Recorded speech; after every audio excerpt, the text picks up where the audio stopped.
Hace 20 años, cada miércoles de ceniza, mi esposo se confesaba con el mismo sacerdote, hasta el día en que el sacerdote murió y dejó una carta revelando el secreto que guardaba. Un secreto que destruyó mi familia y me obligó a tomar la decisión más difícil de mi vida a los 40 años. Hola a todos los que me están viendo. Mi nombre es Zenaida, tengo 78 años y hoy voy a compartir con ustedes una historia que guardé en el fondo de mi corazón por casi 4 décadas. Antes de comenzar, me gustaría pedirte a ti que me estás viendo que dejes tu like en este video y te suscribas al canal Diario de la Abuela para no perderte ninguna historia de superación como la mía, y cuéntame en los comentarios desde dónde me estás viendo hoy. Me encantaría saber quiénes son las personas que están escuchando mi historia. Nací en 1947, en un pueblito del interior de México donde todos se conocían. Era un tiempo diferente, ¿sabes? Nosotras las mujeres éramos criadas para casarnos, tener hijos y cuidar la casa. Mis padres, Eulalia y Bonifacio, eran personas sencillas, pero de mucho carácter. Mi madre me enseñó a coser desde pequeña. Decía que una mujer necesita tener un oficio, aunque sea solo para hacer la ropa de la familia. Poco sabía ella que esa habilidad un día salvaría mi vida y la de mis hijos. Conocí a Gervasio en 1962, durante la fiesta patronal del pueblo. Él no era de aquí, había venido por trabajo, representando a una gran empresa de la capital. Estaba elegante, con su traje bien planchado y una sonrisa que iluminaba todo el salón. Teníamos 15 años de diferencia, yo con mis 18 años recién cumplidos y él con 33. En esa época eso parecía normal, hasta deseable. Un hombre establecido, con carrera, que podría darme seguridad. Fuimos novios por apenas 6 meses antes de la boda. Mi padre decía que un noviazgo largo daba de qué hablar y Gervasio parecía ansioso por formar una familia. Nuestra ceremonia fue sencilla, pero para mí era como un cuento de hadas. Usé un vestido que yo misma cosí con encaje que mi madre guardaba para ese día especial. En los primeros años llegaron nuestros 3 hijos. Edileusa en 1964, Clodoaldo en 1966 y Marisol en 1968. Éramos lo que se llamaba una familia de comercial de margarina. Todo parecía perfecto por fuera. Gervasio era respetado en el pueblo, trabajaba como representante comercial, viajaba bastante, pero siempre volvía con regalos para los niños. Yo cuidaba la casa y a los niños, y en mis ratos libres cosía para otros, haciendo ropa a medida para las señoras más adineradas de la región. Pero, ¿sabes cuando sientes que algo no está bien, aunque no puedas señalar qué es? Era como una sombra que a veces pasaba por el rostro de Gervasio cuando miraba a nuestros hijos. Un suspiro demasiado profundo cuando llegaba de viaje. Pequeñas cosas que notaba, pero prefería ignorar. Una cosa siempre me intrigó. Gervasio no era un hombre religioso. Iba a misa solo en fechas especiales para mantener las apariencias. Pero había un día en el año en que no faltaba a la iglesia por nada de este mundo: el miércoles de ceniza. Y no era solo para recibir las cenizas en la frente. Él insistía en confesarse con el padre Teobaldo, siempre el mismo sacerdote, todos los años, sin excepción. «Es una promesa que hice», me decía cuando preguntaba, «cosa entre Dios, el Padre y yo». Y yo, criada para no cuestionar a mi marido, aceptaba aquella explicación. Los años fueron pasando. A principios de la década de 1970 comenzamos a enfrentar dificultades financieras. Gervasio decía que los negocios no iban bien, que había hecho inversiones que salieron mal. De repente, mi pequeño trabajo de costura dejó de ser un complemento para convertirse en esencial para el sustento de la casa. Trabajaba hasta tarde en la noche después de que los niños se dormían. Mis manos callosas contaban la historia de una mujer que no se rendía ante las dificultades. Transformé el cuarto de huéspedes en taller. Comencé a hacer no solo ropa a medida, sino también pequeños arreglos, dobladillos de pantalones, ajustes de vestidos, cualquier servicio que pudiera traer algo de dinero a casa. A Gervasio no le gustaba. Decía que era humillante para él que su esposa necesitara trabajar tanto, pero no había alternativa. Los niños necesitaban estudiar, comer, vestirse. Recuerdo noches en las que lloré silenciosamente sobre las telas, con las manos adoloridas y la preocupación apretando mi pecho. Pero por la mañana siempre era el mismo ritual: lavarme la cara, sonreír a los hijos, preparar el café y seguir adelante. La década de 1980 llegó y nuestros hijos ya habían crecido. Edileusa se había casado joven como yo. Clodoaldo estaba en la universidad en la Ciudad de México, volviendo solo los fines de semana. Marisol terminaba la preparatoria y soñaba con ser maestra. La vida seguía su curso con sus alegrías y tristezas cotidianas. Hasta que llegó el año 1987. Aquel año, la cuaresma comenzó a finales de febrero. Como siempre, Gervasio fue a la iglesia el miércoles de ceniza, pero algo estaba diferente. Cuando volvió a casa, estaba pálido, agitado. Pregunté qué había pasado. «El padre Teobaldo está enfermo», dijo casi en un susurro. «Muy enfermo». En las semanas siguientes parecía cada vez más nervioso. Perdió peso. No podía dormir bien. Yo pensaba que era preocupación por el sacerdote, que realmente estaba muy enfermo. Un cáncer en etapa avanzada, según los rumores que corrían por el pueblo. Una mañana de abril, la campana de la iglesia sonó con ese toque lento y pesado que anuncia la muerte de alguien. El padre Teobaldo había partido. Todo el pueblo asistió al velorio. Gervasio estaba allí, más abatido que nunca. Rezó largamente frente al ataúd cerrado, sus manos temblando al hacer la señal de la cruz. Una semana después del entierro, algo inesperado sucedió. El nuevo sacerdote de la parroquia, un joven recién llegado llamado Fausto, tocó a nuestra puerta una tarde de domingo. Preguntó si podía hablar conmigo en privado. Gervasio no estaba en casa. Había ido a visitar a un amigo enfermo, o al menos eso dijo. «Doña Zenaida», dijo el sacerdote con voz solemne, «el padre Teobaldo dejó algo para usted». Y entonces me entregó un sobre amarillento. Mi nombre estaba escrito en el frente con la letra temblorosa de un hombre enfermo. Dentro había una carta de 4 páginas y una pequeña llave. Él pidió que le entregara esto personalmente después de su muerte, explicó el padre Fausto. Dijo que era una cuestión de conciencia. Agradecí confundida. ¿Por qué el sacerdote me dejaría algo a mí? Apenas hablábamos más allá de las cordialidades a la salida de misa. Cuando me quedé sola, abrí la carta con manos temblorosas. Y fue allí, en aquella tarde de domingo, que mi mundo se derrumbó. Las palabras del padre Teobaldo, escritas en sus últimos días de vida, revelaron la verdad que había sido ocultada de mí por más de 20 años. «Querida doña Zenaida», decía la carta, «si esta carta ha llegado a sus manos, es porque Dios ya me ha llamado a su presencia. Escribo motivado por mi conciencia, que no me permite partir de este mundo llevando conmigo un secreto que le ha causado tantos perjuicios, aún sin que usted lo supiera». La carta seguía contando cómo en 1964 Gervasio comenzó a confesarse sobre un pecado grave que había cometido. Se había involucrado con su secretaria Jimena, una chica de Ciudad de México, donde él iba con frecuencia por trabajo.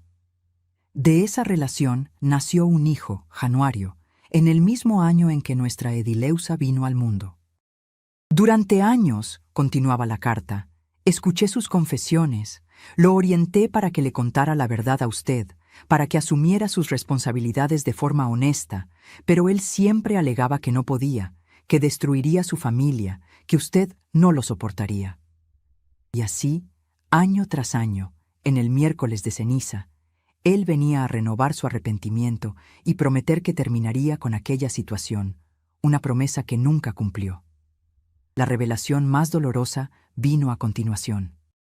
El dinero que supuestamente Gervasio perdía en negocios fallidos era, en realidad, enviado mensualmente para mantener a Jimena y a Januario. Mientras yo me mataba trabajando para mantener nuestra casa, Mi marido sostenía otra familia con el fruto de mi sudor. La llave que acompañaba la carta abría un pequeño armario en la sacristía de la iglesia, donde, según el sacerdote, estaban guardadas copias de recibos de depósitos y algunas cartas intercambiadas entre Gervasio y Jimena, que comprobaban todo lo que estaba siendo revelado. El sacerdote explicaba que había guardado aquellos documentos como garantía, por si algún día la verdad necesitaba salir a la luz. Perdóneme por ser el mensajero de este dolor, finalizaba el padre Teobaldo. Pero no puedo comparecer ante Dios cargando el peso de haber sido cómplice, aún por el sigilo de la confesión, de una injusticia tan grande contra una mujer tan dedicada como usted. Terminé de leer la carta y quedé paralizada. El tiempo se detuvo. Toda mi vida, todo mi matrimonio, todo lo que creía haber construido se derrumbó en ese momento. Las piezas del rompecabezas finalmente encajaban. Los viajes frecuentes, los problemas financieros, la sombra en los ojos de Gervasio cuando miraba a nuestros hijos. No sé cuánto tiempo estuve allí, sentada en el sillón de la sala, con la carta caída en mi regazo, la mirada perdida en el vacío. Así fue como Marisol me encontró cuando llegó de casa de una amiga. Preocupada, preguntó qué había pasado. No pude responder. Solo doblé la carta y la guardé en el bolsillo de mi delantal. Me levanté, fui a la cocina y comencé a preparar la cena como si nada hubiera pasado. Pero por dentro, una tormenta se formaba. Aquella noche no pude dormir. Acostada al lado del hombre que me había traicionado por más de 2 décadas, sentí una mezcla de ira, dolor y desesperación que nunca antes había experimentado. La pregunta que no salía de mi cabeza era: ¿qué haré ahora, a los 40 años, con 3 hijos y una vida entera construida sobre una mentira? A la mañana siguiente, esperé a que los niños salieran de casa. Edileusa ya estaba casada y viviendo en otro barrio. Clodoaldo había vuelto a la universidad en la capital y Marisol se fue a la escuela. Finalmente estábamos a solas, Gervasio y yo. Puse la carta sobre la mesa de la cocina mientras él tomaba su café. No dije una palabra, solo empujé el papel en su dirección.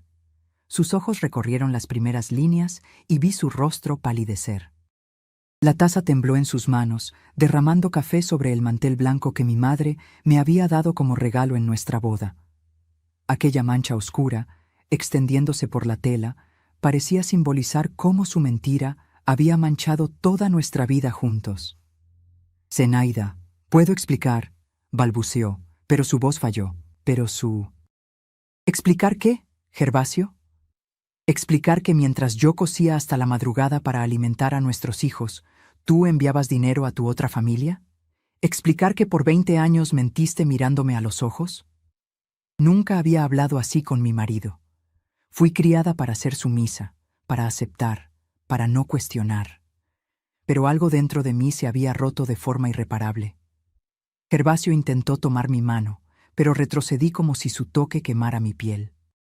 Él comenzó a llorar, gruesas lágrimas corriendo por aquel rostro que creía conocer tan bien. «Fue un error, un terrible error», sollozó. «Pasó una vez, solo una vez con Jimena, pero ella quedó embarazada. ¿Qué podía hacer? ¿Abandonar a mi propio hijo? ¿Y por qué no me contaste? ¿Por qué no confiaste en mí? Tuve miedo, Zenaida, miedo de perderte, de perder nuestra familia. Cada año que pasaba se hacía más difícil contar la verdad». La conversación continuó por horas. Entre lágrimas y acusaciones, Gervasio reveló toda la historia. Cómo conoció a Jimena durante un viaje de trabajo en 1963. Cómo lo que debía haber sido solo una noche se transformó en una pesadilla cuando ella anunció el embarazo meses después. Cómo él, en pánico, decidió mantener al niño sin contarme nada.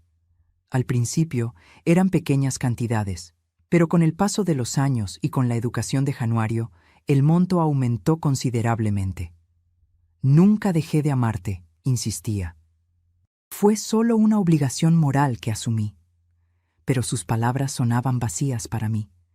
Cada frase suya revelaba nuevas mentiras, nuevos años de engaño. Descubrí que sus viajes mensuales a Ciudad de México, que decía eran por trabajo, eran para visitar a Januario y a Jimena, que los regalos que traía para nuestros hijos eran una forma de aliviar su culpa, que los problemas financieros que enfrentamos no fueron causados por negocios fallidos, sino por su compromiso con dos familias. Cuando no había nada más que decir, me levanté de la mesa. Mis piernas estaban débiles, pero mi resolución era fuerte. Fui a nuestra habitación y comencé a separar su ropa, poniéndola en una vieja maleta que guardábamos en el fondo del armario. «¿Qué estás haciendo?», preguntó parado en la puerta de la habitación. «Quiero que salgas de esta casa hoy», respondí sin mirarlo. «No puedo seguir compartiendo el mismo techo contigo. Zenaida, por favor, vamos a hablar más. Vamos a tratar de arreglar esto». ¿Arreglar, Gervasio? Rompiste algo que no tiene arreglo. Rompiste mi confianza, rompiste nuestro matrimonio, rompiste nuestra familia. Él suplicó, lloró, prometió cambiar, dijo que terminaría cualquier contacto con Jimena y Januario. Pero me di cuenta de que ya no se trataba de eso. La cuestión no era si continuaría o no con la otra familia. La cuestión era que por más de 20 años me había hecho vivir una mentira. Cada momento de felicidad, cada dificultad superada juntos, cada aniversario de boda celebrado, todo estaba manchado por la traición continua. Aquella tarde, cuando Marisol volvió de la escuela, encontró a su padre sentado en la acera, con la maleta al lado, el rostro devastado. Ella corrió dentro de casa y me encontró en el taller, cortando una tela con más fuerza de la necesaria. «Mamá, ¿qué pasó? ¿Por qué papá está afuera con una maleta?» ¿Cómo explicar a una hija de 19 años que su padre no era el hombre que ella pensaba conocer? ¿Cómo destruir la imagen del padre que adoraba? Tu padre y yo necesitamos tiempos separados. Fue todo lo que pude decir. Los días siguientes fueron una pesadilla. Tuve que contar la verdad a mis hijos. Clodoaldo volvió de la capital furioso, queriendo confrontar a su padre. Edileusa no creía. Decía que debía haber algún error, que el padre estaba senil cuando escribió aquella carta. Marisol solo lloraba, sin entender cómo su mundo podía derrumbarse tan repentinamente. El pueblo pequeño, donde todos se conocían, pronto hervía con los rumores. Fui a la iglesia con la llave dejada por el padre Teobaldo.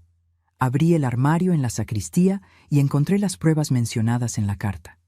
Recibos de depósitos mensuales, cartas de Jimena agradeciendo el dinero, incluso algunas fotos de Januario a diferentes edades. Un niño que se parecía tanto a Gervasio que dolía mirarlo. Algunas personas de la comunidad me apoyaron, principalmente las mujeres mayores que habían pasado por situaciones similares en silencio, pero muchas otras me criticaban por no perdonar, por destruir mi familia. El divorcio no era solo un tabú religioso en aquella época, era una mancha social. Una mujer separada era vista con desconfianza, como si hubiera fallado de alguna forma. Deberíamos agradecer que nuestros maridos, al menos, mantienen a los hijos que tienen fuera del matrimonio, me dijo doña Eulalia, una señora respetada de la comunidad después de la misa del domingo. Muchos abandonan a los niños a su suerte. Aquel comentario me enfureció.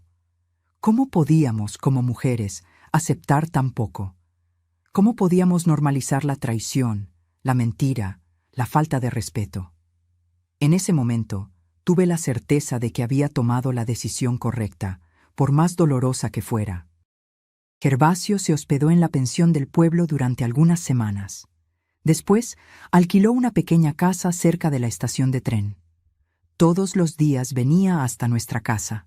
No, mi casa ahora, tratando de convencerme de reconsiderar. Traía flores, regalos, promesas. Un día trajo un documento. Era una copia del acta de nacimiento de Januario con el nombre de Gervasio como padre. Él pensó que aquello demostraría su responsabilidad, que no había negado al hijo. Para mí, fue solo otra puñalada ver allí, negro sobre blanco, la prueba de su traición fechada el mismo año en que di a luz a Edileusa. Las dificultades financieras aumentaron después de la separación. Gervasio comenzó a pagar una pensión, pero no era suficiente. Mi pequeño taller apenas conseguía mantener las cuentas al día. Una noche, después de que los niños se durmieron, me senté frente a la máquina de coser y lloré, no por el matrimonio perdido, sino por el miedo al futuro. ¿Cómo yo, una mujer de 40 años, con estudios incompletos, podría mantener una casa, una familia? Fue cuando miré mis propias manos, callosas de tanto trabajar, y recordé las palabras de mi madre. Una mujer necesita tener un oficio. Yo tenía un oficio. Sabía coser como nadie en el pueblo. Tal vez era hora de transformar esa habilidad en algo mayor. Al día siguiente fui al banco. El gerente, señor Adalberto, me conocía desde niña. Le expliqué mi situación y pedí un pequeño préstamo para expandir mi taller. Vi la vacilación en sus ojos. Una mujer separada, pidiendo dinero, sin un marido para firmar junto, era casi inédito en aquella época. Doña Zenaida, con todo respeto, ¿no sería mejor que reconsiderara su situación con el señor Gervasio? Una reconciliación sería más prudente. Me tragué la rabia y respondí con la mayor calma que pude reunir. Señor Adalberto, hace 20 años coso para la mitad de las señoras de este pueblo. Nunca entregué una pieza con retraso. Nunca hice un trabajo de calidad inferior. Tengo 3 hijos que mantener y planes para expandir mi negocio. Si el banco no puede ayudarme porque soy mujer y estoy separada, encontraré otro medio. Me levanté para salir, pero él me pidió que esperara. Después de una larga conversación, donde presenté mi plan de negocios, hecho en hojas de cuaderno con cálculos cuidadosos, accedió a concederme un préstamo. Era menor de lo que había pedido y con intereses más altos de los que se cobrarían a un hombre, pero era un comienzo. Con aquel dinero, transformé el taller. Compré 2 máquinas de coser más, contraté a 2 chicas como ayudantes y comencé a hacer no solo ropa a medida, sino también pequeñas colecciones que vendía a las tiendas del pueblo. Trabajaba de sol a sol, dormía poco, me preocupaba mucho, pero estaba determinada a no fracasar. 6 meses después de nuestra separación, recibí una visita inesperada. Era un domingo por la tarde y estaba sola en casa. Clodoaldo había vuelto a la universidad. Marisol estaba en casa de una amiga estudiando para los exámenes y Edileusa raramente nos visitaba desde la separación. Ella había tomado el lado de su padre en el conflicto familiar. Sonó el timbre y al abrir la puerta vi a una mujer que nunca había encontrado personalmente, pero cuyo rostro conocía bien a través de las fotografías encontradas en el armario de la sacristía. Jimena era más joven que yo, más hermosa también, con largo cabello negro y ojos almendrados, pero había algo en su rostro, una palidez, una fragilidad que me alarmó inmediatamente. «Doña Zenaida», dijo, con la voz temblorosa, «perdóneme por venir hasta su casa, pero necesitaba hablar con usted personalmente». Me quedé paralizada por un momento. Allí estaba ella, la mujer que por tantos años había compartido a mi marido conmigo sin que yo lo supiera. La mujer que había dado a Gervasio un hijo en el mismo año en que yo di a luz a nuestra primera hija. «No quiero crear problemas», continuó Jimena ante mi silencio. «Pero creí que usted debería saber. Estoy enferma, muy enferma. Los médicos me han dado pocos meses de vida». Parecía tan frágil que a pesar de toda la rabia que debería sentir, me encontré invitándola a entrar, ofreciéndole un vaso de agua, escuchando su historia. Y fue allí, en la misma cocina donde confronté a Gervasio meses antes, donde conocí a una mujer que, como yo, había sido engañada durante años.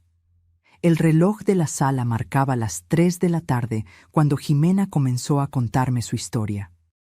Sentada frente a mí, con las manos temblorosas, sosteniendo la taza de té que preparé, parecía mucho mayor que sus 43 años. El cáncer ya había consumido buena parte de su cuerpo, dejando solo sombras de lo que algún día había sido una mujer hermosa. Conocí a Gervasio en 1963, cuando comencé a trabajar como secretaria en la empresa donde él era representante comercial, explicó. En esa época yo tenía 19 años, recién llegada a Ciudad de México, venida del interior. Estaba sola en la capital, sin familia, tratando de reconstruir mi vida después de perder a mis padres en un accidente. Conforme hablaba, me di cuenta de algo sorprendente. Jimena también había sido engañada por Gervasio. Él nunca le contó que estaba casado en los primeros meses de relación. Cuando ella descubrió que estaba embarazada y finalmente lo confrontó, él reveló la verdad, que tenía esposa y pronto tendría otro hijo. Jimena, desesperada y sin opciones, aceptó la situación que él propuso. Él mantendría al niño, visitaría cuando fuera posible, pero nunca dejaría a su familia oficial. Durante años creí que un día se separaría de usted y se quedaría con nosotros, confesó Jimena, mirando al suelo. Fue la mentira que me conté a mí misma para soportar la situación. Januario creció esperando que su padre un día viniera a vivir con nosotros. Todos los meses, cuando Gervasio aparecía con el dinero y algunos regalos, mi hijo creía que esa sería la visita en que el padre finalmente se quedaría.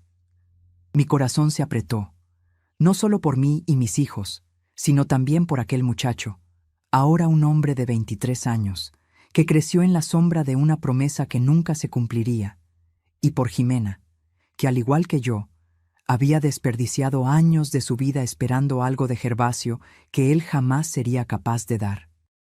¿Por qué me está contando todo esto ahora?, pregunté confundida con aquella visita inesperada. Jimena respiró profundo, reuniendo valor. Tengo leucemia en etapa terminal. Los médicos me han dado máximo 6 meses de vida. Estoy poniendo mis asuntos en orden y necesito pensar en el futuro de Januario. Un silencio pesado se instaló entre nosotras. Afuera, el sonido de los niños jugando en la calle parecía venir de otro mundo. Un mundo donde las madres no necesitaban preocuparse por lo que pasaría con sus hijos después de su muerte. ¿Gervasio sabe de su enfermedad?, pregunté finalmente. Sí, le conté hace 3 meses cuando recibí el diagnóstico. Prometió que cuidaría de Januario, pero vaciló. Pero no confío en él. No después de tantas promesas rotas, y Januario está tan furioso con su padre después de que supo de la separación de ustedes. Finalmente entendió que nunca fue una cuestión de que Gervasio no pudiera dejar a su esposa. Simplemente nunca quiso elegir. En ese momento, algo cambió dentro de mí. La rabia que sentía hacia Jimena se transformó en una extraña solidaridad. Éramos 2 mujeres que habían dedicado sus vidas a un hombre que no merecía a ninguna de las 2. Me gustaría conocer a su hijo, dije, sorprendiéndome a mí misma con aquellas palabras. Los ojos de Jimena se llenaron de lágrimas. Está afuera, en el coche. No estaba segura si usted aceptaría recibirnos, así que le pedí que esperara. Y así, aquella tarde de domingo, conocí a Januario. Entró en mi sala con la postura defensiva de quien espera rechazo. Era alto como Gervasio, tenía los mismos ojos, la misma forma de rostro. El parecido era tan grande que sentí un apretón en el pecho. Al ver mi reacción, él pareció encogerse aún más. «Señora Zenaida», dijo formalmente, extendiendo la mano. Ignoré la mano extendida y en un impulso que ni yo misma comprendí en el momento, lo abracé. Sentí su cuerpo tenso relajarse lentamente contra el mío. Cuando nos separamos, vi que sus ojos estaban húmedos. «Tú no tienes la culpa de las elecciones que tu padre hizo», le dije. «Ninguno de nosotros la tiene». Conversamos por horas aquella tarde. Descubrí que Januario había conseguido entrar a la Facultad de Ingeniería, pero estaba pensando en abandonar los estudios para cuidar a su madre enferma, que trabajaba medio tiempo en un taller mecánico para ayudar con los gastos, que soñaba con abrir su propio negocio algún día, y que, a pesar de todo, aún amaba a su padre, incluso con toda la decepción y rabia que sentía. Cuando finalmente se despidieron, ya era de noche. Prometí mantener contacto, visitar a Jimena en el hospital si fuera necesario, pero mientras cerraba la puerta, sentí un peso enorme sobre mis hombros. ¿Cómo explicaría a mis hijos que había recibido en nuestra casa a la otra mujer y a su hijo? ¿Cómo harían ellos para aceptar la existencia de un medio hermano que tenía la misma edad que Edileusa? No tuve que esperar mucho para descubrirlo. Marisol llegó poco después, encontrándome aún sentada en la sala, pensativa. Bastó mirar mi rostro para saber que algo había pasado. Siempre fue la más sensible de mis hijos, la que podía leer mis emociones, incluso cuando trataba de esconderlas. «Mamá, ¿qué pasó?». Y le conté. Le conté sobre la visita de Jimena, sobre su enfermedad, sobre Januario. Esperaba ver ira, resentimiento, rechazo. En vez de eso, vi a mi hija de 19 años demostrar una madurez que me sorprendió. «Ellos también son víctimas, ¿no?», dijo simplemente, «como nosotros». Clodoaldo y Edileusa no reaccionaron tan bien cuando se enteraron. Mi hijo volvió de la capital el fin de semana siguiente, y al oír sobre mi encuentro con Jimena y Januario, explotó en furia. «¿Cómo pudiste recibirlos en nuestra casa, mamá? Esa mujer destruyó nuestra familia». «No, Clodoaldo», respondí firmemente. «Quien destruyó nuestra familia fue tu padre con sus mentiras y traición. Jimena fue engañada tanto como yo». Edileusa se negó a hablarme durante semanas después de saber del encuentro.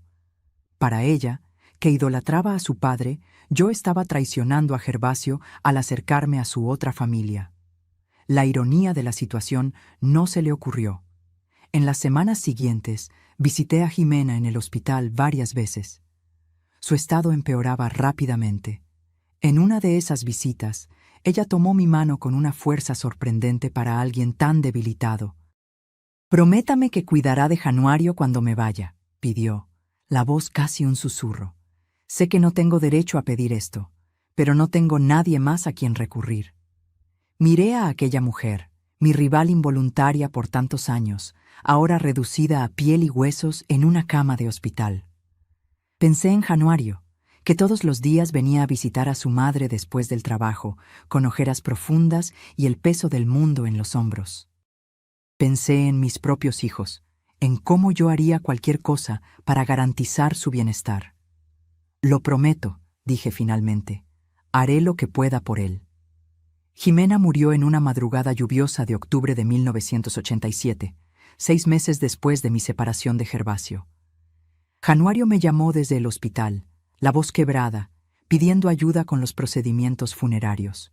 Cuando llegué allí, lo encontré solo en el pasillo, perdido, como un niño abandonado. Gervasio no estaba por ninguna parte.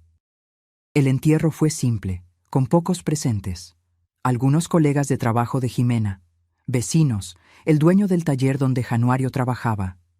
Marisol insistió en acompañarme, un gesto de apoyo que significó más de lo que ella podría imaginar. Permanecimos lado a lado, observando el ataúd ser bajado a la tierra, mientras Januario, solo al frente, parecía haber envejecido años en pocos días. Fue solo cuando todo terminó, cuando las últimas personas se retiraron del cementerio, que Gervasio apareció. Se acercó cautelosamente, como si temiera nuestra reacción. Estaba más delgado, desarreglado, con ojeras profundas. Se detuvo a unos pasos de distancia, mirando a su hijo. «Januario, yo no...» No completó la frase. Januario avanzó hacia él y en un movimiento rápido le dio un puñetazo en el rostro. Gervasio cayó, pero no devolvió el golpe. No dijo nada. Solo permaneció allí, la sangre corriendo de su labio partido mientras Januario se derrumbaba en lágrimas. «Prometiste que estarías a su lado. Prometiste que no la dejarías sola en el hospital». Marisol y yo observamos la escena paralizadas. Finalmente, reuní valor para acercarme. Puse mi mano en el brazo de Januario gentilmente. «Vamos a casa», dije. «No deberías estar solo hoy». Él me miró, luego a Gervasio, luego de vuelta a mí y asintió en silencio. Mientras nos alejábamos, Gervasio permaneció inmóvil, observándonos partir, una figura solitaria contra el cielo gris.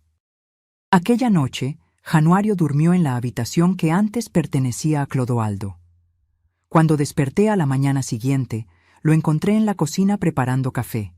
Parecía perdido, desubicado, como si no supiera cuál sería su próximo paso.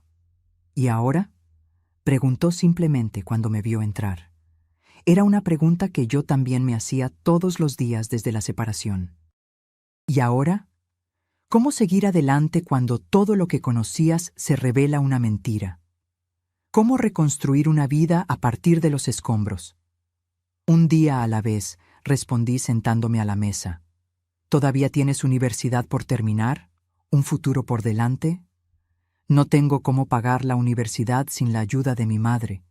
Y el apartamento, el alquiler vence la próxima semana. Hubo un momento de silencio mientras pensaba.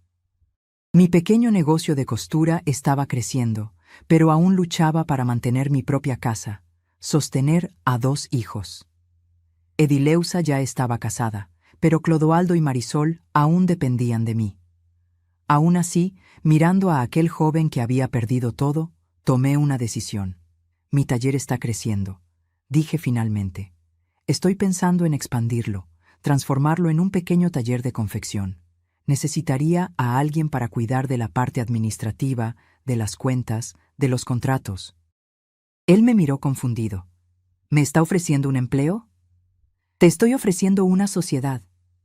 Tú terminas tu universidad, me ayudas en el negocio y vivimos todos bajo el mismo techo hasta que tengas condiciones para seguir tu propio camino. ¿Qué te parece? Los ojos de él se llenaron de lágrimas. Por un momento pensé que rechazaría. Orgullo herido, tal vez. Pero entonces extendió su mano sobre la mesa, tomando la mía. ¿Por qué está haciendo esto por mí? Después de todo, lo que mi existencia causó a su familia. Miré aquellas manos, manos de hombre ya, pero aún con vestigios del niño que nunca tuvo un hogar verdadero. Y respondí con la única verdad que importaba. Porque ninguno de nosotros eligió esta situación, Januario. Pero podemos elegir cómo seguiremos de aquí en adelante. Y yo elijo no dejar que el error de un hombre destruya más vidas de las que ya destruyó. Aquella tarde fui con Januario hasta el pequeño apartamento que compartía con Jimena para buscar sus pertenencias. Era un lugar modesto, pero limpio y ordenado. En las paredes, fotografías contaban la historia de aquella pequeña familia de 2. Januario, niño, adolescente en la graduación de la preparatoria. Jimena, siempre a su lado, sonriendo orgullosa. En ninguna foto aparecía Gervasio. Mientras ayudaba a empacar libros, ropa, pequeños recuerdos, pensaba en cómo la vida da vueltas. Algunos meses antes, yo era una esposa dedicada, viviendo lo que creía ser un matrimonio sólido, aún con sus dificultades. Ahora estaba separada, albergando bajo mi techo al hijo que mi marido tuvo con otra mujer. Si alguien me hubiera contado esto en el pasado, me habría reído de la imposibilidad. Pero la vida tiene esas cosas. Nos pone en situaciones que jamás imaginaríamos y entonces observa cómo reaccionamos. Cuando volvimos a casa, Marisol ya había preparado la habitación para Januario. Había cambiado las sábanas, arreglado el armario, incluso colocado un pequeño florero en la mesa de noche. Un toque delicado que hablaba volúmenes sobre el corazón generoso de mi hija. Para que te sientas en casa, dijo tímidamente a Januario. La mirada que intercambiaron en ese momento, bueno, digamos que fue el inicio de algo que no había previsto, pero que se convertiría en una de las mayores alegrías de mi vida en los años siguientes. La vida tiene una forma curiosa de tejer sus hilos, transformando lo que parecía un nudo imposible en un nuevo diseño, diferente del que imaginábamos, pero a veces más hermoso. Fue lo que sucedió en nuestra casa en los meses que siguieron a la llegada de Januario. Al principio, claro, tuvimos desafíos. Clodoaldo volvió de la capital para las vacaciones de fin de año y encontró a Januario instalado en lo que antes era su habitación. La tensión era palpable.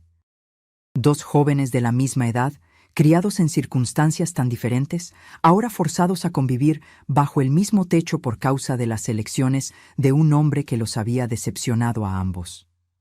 «Él no es mi hermano», dijo Clodoaldo una noche cuando estábamos solos en la cocina. «No voy a fingir que somos una familia feliz, mamá».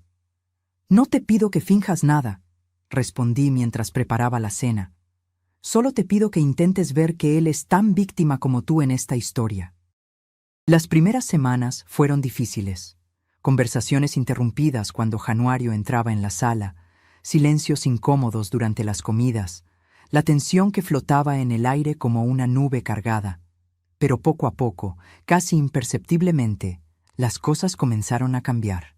La transformación comenzó en el taller.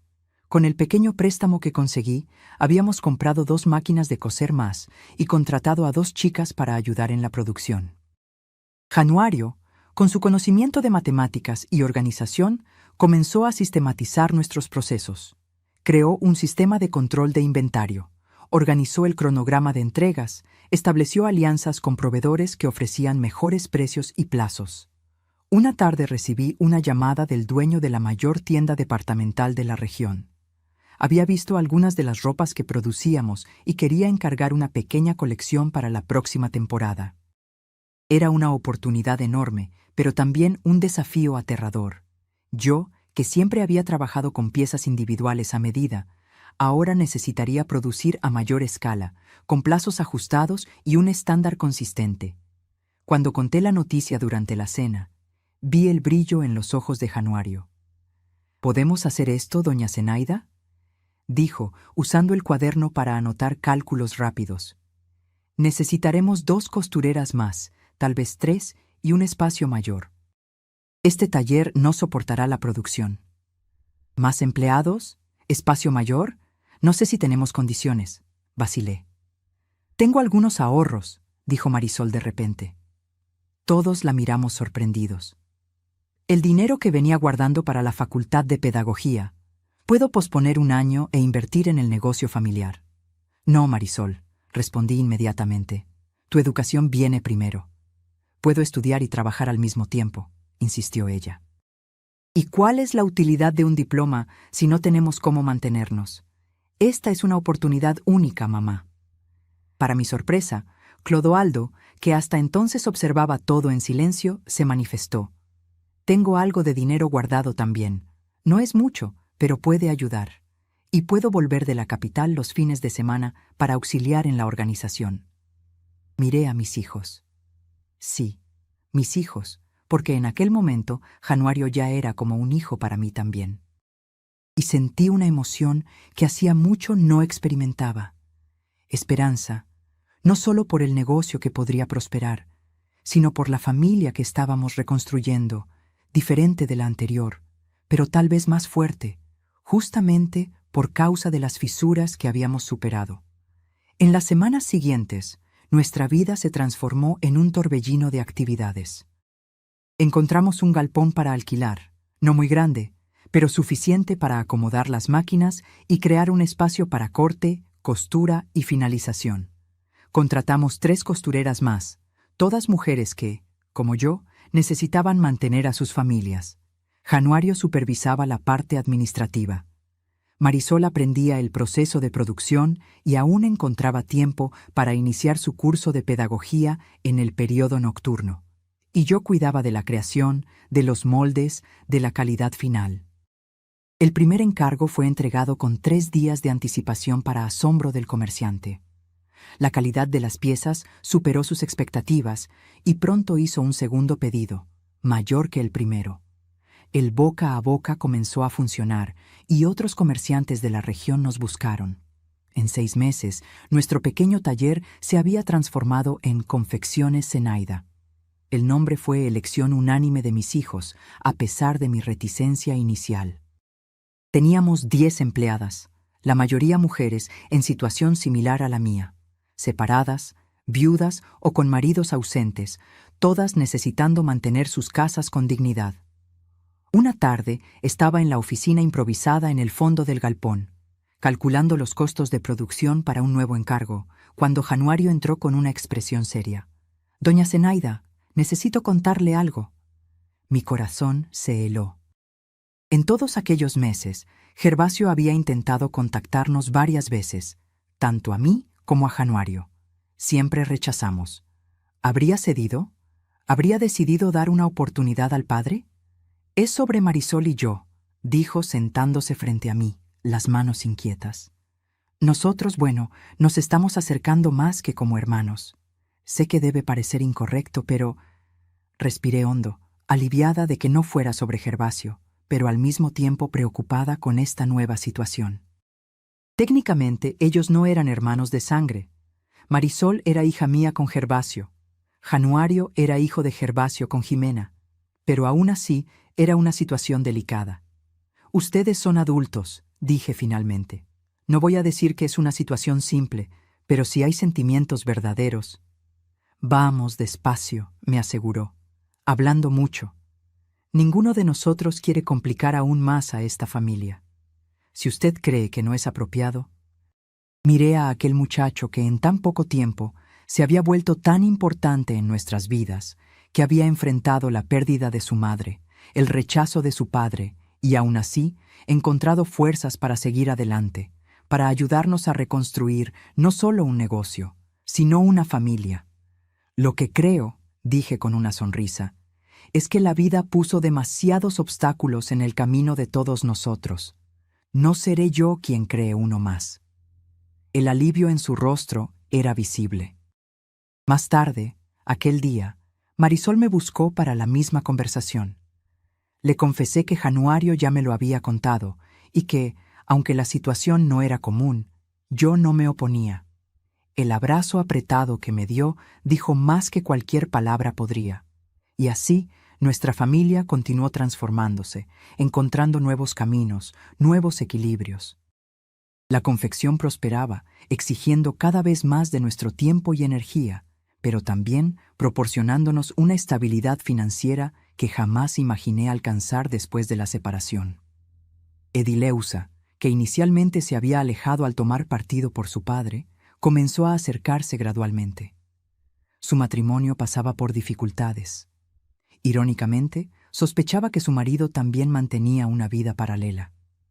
Un día apareció en la confección con la mirada de quien no dormía hace días. «Mamá, necesito tu ayuda, tus consejos». Nos sentamos en el pequeño comedor que habíamos improvisado para los empleados, ahora vacío, pues ya pasaba del horario de trabajo. Mientras ella desahogaba sus sospechas sobre la frialdad del marido, sobre el miedo de estar viviendo una repetición de la historia que destruyó nuestra familia, sostuve sus manos entre las mías. Edileusa, independientemente de lo que descubras, recuerda, tienes opciones. Puede parecer que el mundo se está derrumbando, pero eres fuerte, más fuerte de lo que imaginas. ¿Cómo supiste qué hacer, mamá?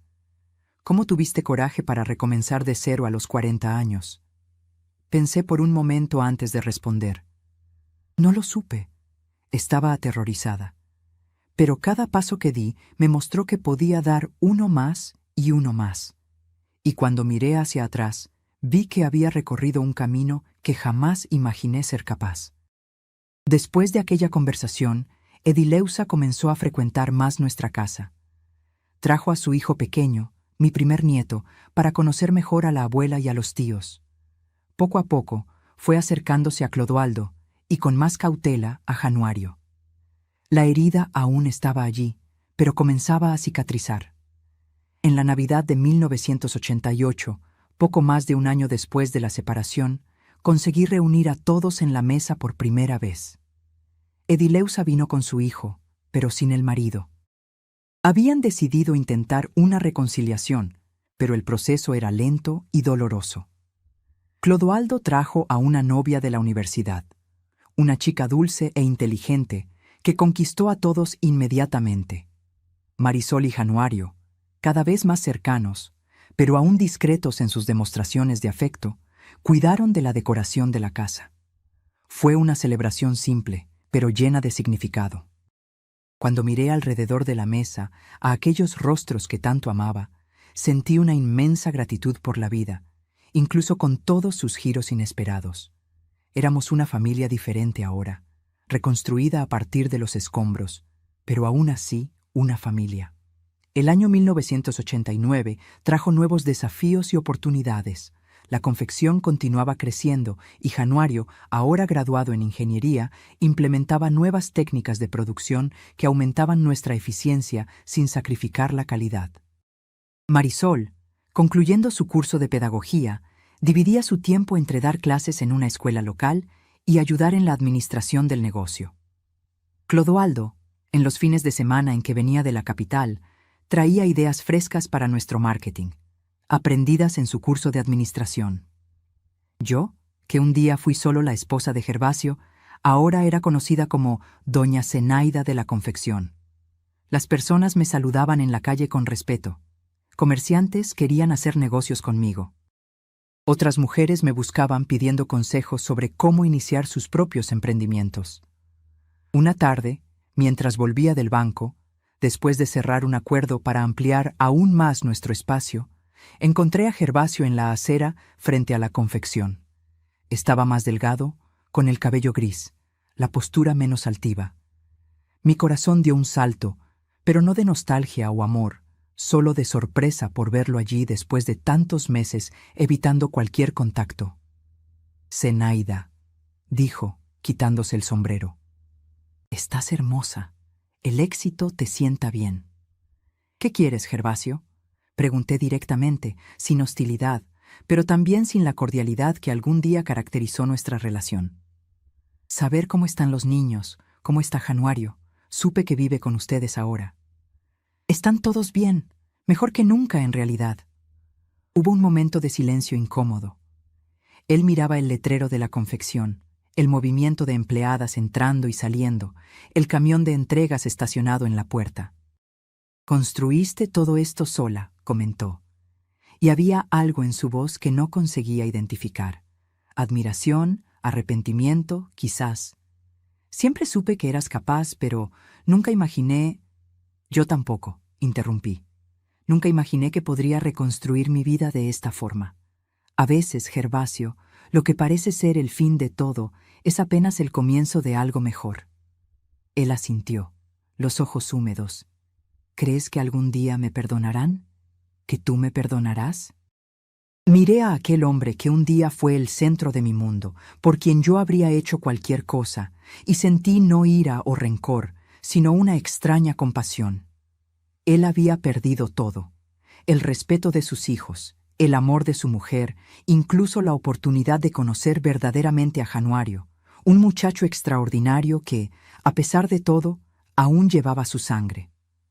«El perdón es un camino largo, Gervasio. No puedo hablar por los demás, solo por mí.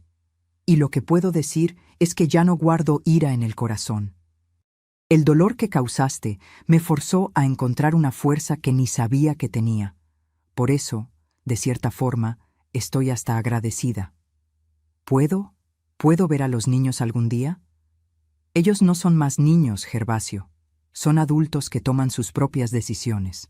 Si quieren verte, tendrá que partir de ellos». Él asintió nuevamente. Se volvió a poner el sombrero y se alejó lentamente por la acera.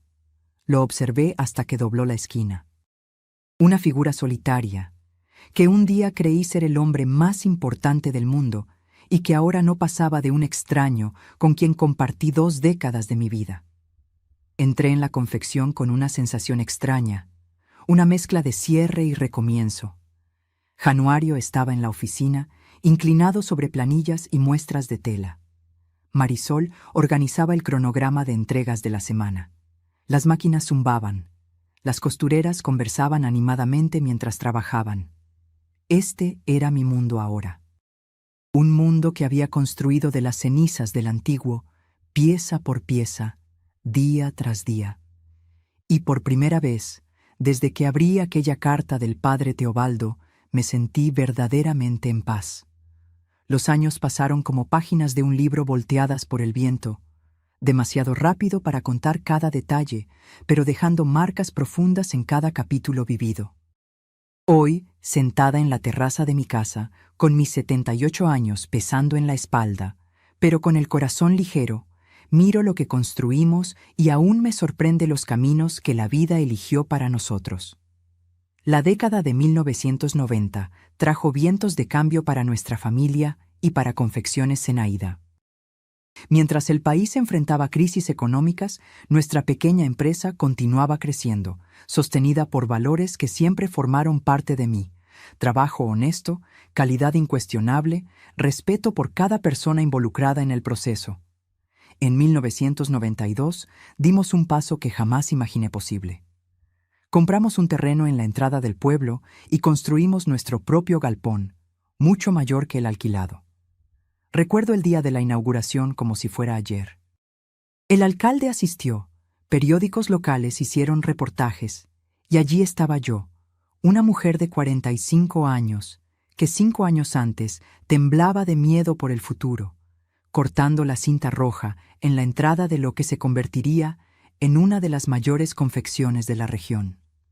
El momento más emocionante de aquel día, sin embargo, no fue el reconocimiento público, sino algo mucho más íntimo. Después de que todos los invitados se fueron, reuní a mis hijos, todos ellos, en la oficina principal. Clodoaldo había concluido su universidad y decidido volver definitivamente a nuestro pueblo, trayendo el conocimiento adquirido en la capital. Edileuza, después de finalizar su divorcio, descubrió que sus sospechas eran correctas. Venía trabajando con nosotros medio tiempo mientras criaba a su hijo. Marisol y Januario, cada vez más cercanos, habían oficializado su relación para escándalo de algunos en el pueblo, pero con la bendición total de nuestra familia. Quiero que sepan, les dije aquel día, que todo esto les pertenece tanto como a mí. Cada ladrillo de este lugar fue construido con nuestro esfuerzo conjunto, con nuestro sudor compartido. A partir de hoy, somos oficialmente socios en partes iguales. Entregué a cada uno de ellos una carpeta, conteniendo los documentos legales que establecían la sociedad. Vi lágrimas en los ojos de mis hijos. Sí, de todos ellos, incluso Januario, que hacía mucho había dejado de ser el hijo de la otra para convertirse simplemente en mi hijo. «Mamá», dijo Clodoaldo, siempre el más formal de los cuatro, «no sé qué decir. Tú construiste esto. Tú mereces el reconocimiento». «Construimos juntos», corregí suavemente, «y juntos lo llevaremos adelante». La década siguiente trajo desafíos mayores. La globalización comenzó a afectar nuestro mercado con la entrada de productos importados a precios que parecían imposibles de competir.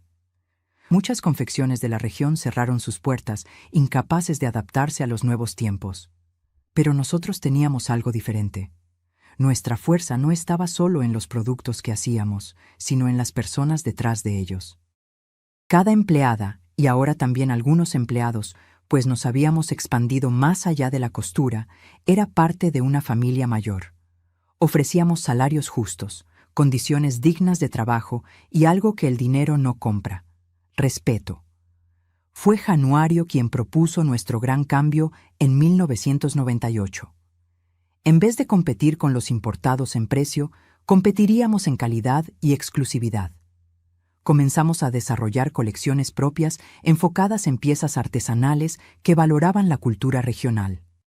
Bordados hechos a mano, aplicaciones de encajes producidos por artesanas locales, telas teñidas con tintes naturales de nuestra región. Lo que parecía un riesgo enorme se reveló nuestra salvación. En 2000 abrimos nuestra primera tienda propia. Ya no solo producíamos para otras marcas, sino que vendíamos directamente al consumidor, contando la historia detrás de cada pieza. Pronto vinieron la segunda, la tercera tienda. Nuestra marca comenzó a ser reconocida más allá de las fronteras de la región, llegando a grandes centros urbanos. Marisol y Januario se casaron ese mismo año. Fue una ceremonia simple en el jardín de mi casa, con la presencia solo de la familia y amigos cercanos. Hubo quienes torcieron la nariz, quienes hicieron comentarios maliciosos sobre la pareja de hermanos, pero nosotros sabíamos la verdad. Ellos no compartían sangre, solo la mala suerte de tener al mismo hombre como figura paterna, un hombre que falló con ambos de maneras diferentes. Hablando de Gervasio, reapareció en nuestras vidas de forma más constante a principios de los años 2000. Estaba enfermo, un cáncer que lo consumía lentamente. Buscó primero a Clodoaldo, después a Edileuza, finalmente a Marisol. A cada uno pidió perdón a su manera. Algunos aceptaron visitarlo ocasionalmente, otros mantuvieron distancia. Nunca interferí en esas decisiones. Eran adultos capaces de elegir cómo lidiar con el padre que habían tenido. Cuando me buscó, en una tarde lluviosa de 2003, 16 años después de nuestra separación, encontró a una mujer muy diferente de la que había dejado. Ya no la esposa sumisa e insegura, sino una empresaria respetada, una madre orgullosa, una mujer que había descubierto su propia fuerza. «Estoy muriendo, Zenaida», dijo sin rodeos, sentado en la sala de mi casa. Estaba irreconocible, delgado, con la piel amarillenta por la enfermedad. «Los médicos dicen que tengo pocos meses». «Lo siento», respondí con sinceridad. A pesar de todo, no conseguía sentir placer en su sufrimiento. «Quería pedirte perdón. Sé que es demasiado tarde, que es demasiado poco, pero necesito decir, me arrepiento profundamente de todo lo que hice, del mal que causé a ti, a los niños, a Jimena, a todos». Me quedé en silencio por algunos instantes, observando a aquel hombre, que un día fue el centro de mi mundo y ahora era apenas una sombra frágil de lo que había sido.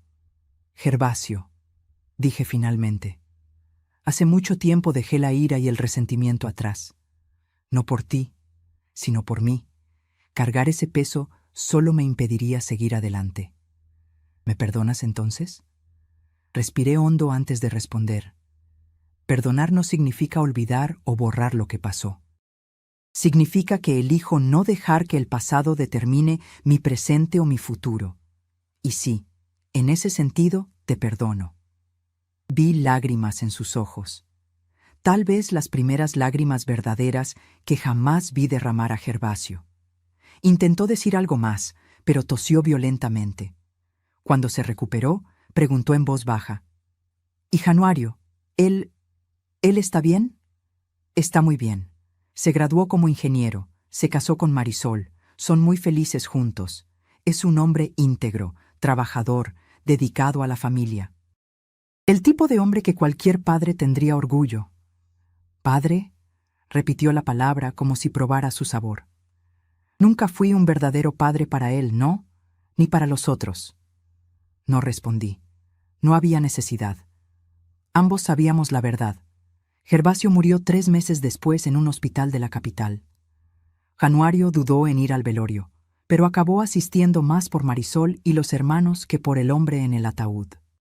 Observé a mis 4 hijos lado a lado frente al cuerpo del padre, cada uno perdido en sus propios pensamientos, en su propia forma de duelo por aquello que nunca tuvieron verdaderamente, un padre presente y honesto. La vida siguió su curso. Los años 2000 trajeron la expansión de la empresa al comercio electrónico, una idea de Clodoaldo que nos abrió puertas que jamás imaginamos. Nuestras piezas artesanales, con su historia de tradición y superación, comenzaron a llegar a clientes de todo el país, después del exterior. En 2007, a los 60 años, decidí que era hora de alejarme gradualmente de la gestión diaria de la empresa. No por cansancio, sino por creer que era el momento de dejar a la nueva generación asumir completamente las riendas. Me convertí en una especie de consejera, presente en las grandes decisiones, pero dedicando más tiempo a mí misma, a mis nietos que comenzaban a llegar, a las pequeñas alegrías que la vida ofrece cuando nos permitimos disfrutarlas. Januario y Marisol tuvieron 2 hijos, Teodoro, nacido en 2005, y Jimena, bautizada en homenaje a la madre que Januario perdió tan temprano. Edileusa, además del hijo del primer matrimonio, adoptó a una niña en 2010. Una decisión que la hizo más feliz de lo que jamás la vi. Clodoaldo tardó más en constituir familia, pero cuando lo hizo fue de una vez. Su esposa dio a luz a gemelos en 2012, para alegría de todos nosotros. Las confecciones Zenaida se transformaron en el Grupo Zenaida, englobando no solo la producción de ropa, sino también una escuela de costura y artesanía que forma nuevas generaciones de profesionales, una fundación que apoya a mujeres en situación de vulnerabilidad y una marca reconocida nacionalmente por la calidad y responsabilidad social. En 2017, recibimos un Premio Nacional de Emprendimiento Femenino. Insistieron en que yo fuera a recibirlo personalmente, aunque ya tenía 70 años y prefería quedar en segundo plano. En el escenario frente a cientos de personas, compartí brevemente nuestra historia. No la historia de la traición y la mentira, sino la de la superación, la reconstrucción, el renacimiento que nace de las cenizas de una vida que parecía destruida. Muchas veces, dije al micrófono con una voz que aún me sorprende por la firmeza, es en las mayores crisis que descubrimos nuestra verdadera fuerza. Yo era una mujer de 40 años, criada para ser esposa y madre cuando me vi sola con 3 hijos para criar. El miedo era mi compañero constante, pero cada paso, por menor que fuese, me mostraba que yo era capaz de uno más y otro y otro.